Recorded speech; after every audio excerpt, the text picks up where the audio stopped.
ফিরে এলাম এক ছোট্ট বিরতি নিয়ে। আমি তাপসী, স্বাগত জানাই সংবাদ এখনে। চলে যাব পরের সংবাদে। এখন এই কলকাতাতেই এক নবতম প্রক্রিয়ার মাধ্যমে বেশ কিছু মৃত্যু পথযাত্রী ক্যান্সার রোগীকে সুস্থ করে তুলছেন বিশিষ্ট ডক্টর অরদীপ চ্যাটার্জি।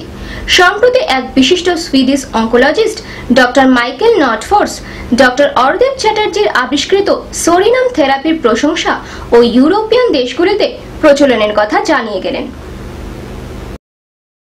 এদিনের এই সভাতে ডক্টর চ্যাটার্জির সোরিনাম থেরাপির দ্বারা বর্তমানে সুস্থ হওয়া বেশ কিছু রোগী উপস্থিত হয়েছিলেন।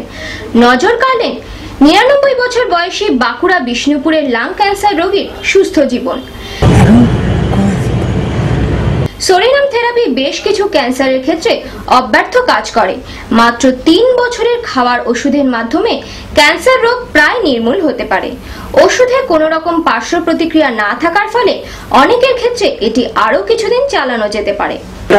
ওষুধের মাধ্যমে ক্যান্সারের চিকিৎসা, অর্থাৎ ওষুধ মুখে খেতে হবে এবং খেলে সেই ওষুধ তার মধ্যে এমন কিছু অ্যাক্টিভ ইনগ্রেডিয়েন্টস রয়েছে যেটা আমাদের শরীরে কিছু ইমিউন এফেক্টর সেলস জেনারেট করবে, যাদের নাম ন্যাচারাল কিলার সেলস, ম্যাক্রোফ্যাজ, ডেনড্রাইটিক সেলস, টি সেলস।